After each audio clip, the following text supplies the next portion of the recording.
পরিবারকে দিনদার না বানাতে পারলে নিজে একা দিনের উপরে চলা, আল্লাহর পথে চলা কঠিন হয়। ভাই আমরা জীবনে অনেক কিছু স্বাদ পেয়েছি, আল্লাহর পথে চলার যে স্বাদ আছে এটা কোনো কিছুতে নাই। এখানে আপনারা অনেক অনেক গুরুত্বপূর্ণ ব্যক্তিরা আছেন, আমি জানি এখানে অনেক বড় বড় ডাক্তার আছেন, অনেক ইঞ্জিনিয়ার আছেন, অনেক পেশাজীবী আছেন, অনেক সম্পদশালী ব্যক্তি আছেন, আমাদের বন্ধুদের মধ্যে অনেক যোগ্য মানুষ আছেন। আমি জানি আপনাদের জীবনে অনেক কিছু আপনারা চেখে দেখেছেন, পরখ করে দেখেছেন। অন্তত জীবনের এই পর্যায়ে এসে আল্লাহর দাসত্বটাকে পরখ করে দেখেন।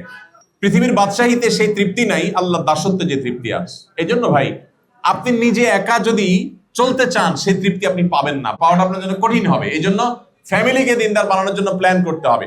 রব্বানা হাবলানা মিন আজওয়াজিনা ওয়া যুররিয়াতিনা কুররাতা আয়ুন। কি দোয়া!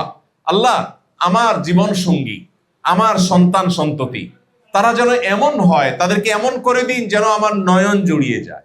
চক্ষু শীতল করার মানে হলো তাকে এমন করে দিন যে তার সব দিক থেকে সে পারফেক্ট হবে। এই জন্য আল্লাহর কাছে সন্তানদের জন্য দোয়া করবো, কারণ ফ্যামিলি যদি দিনদার না হয় তাহলে আপনি একা দিনের উপরে চলা কঠিন হবে। আল্লাহ আমাদেরকে তৌফিক দান করুন।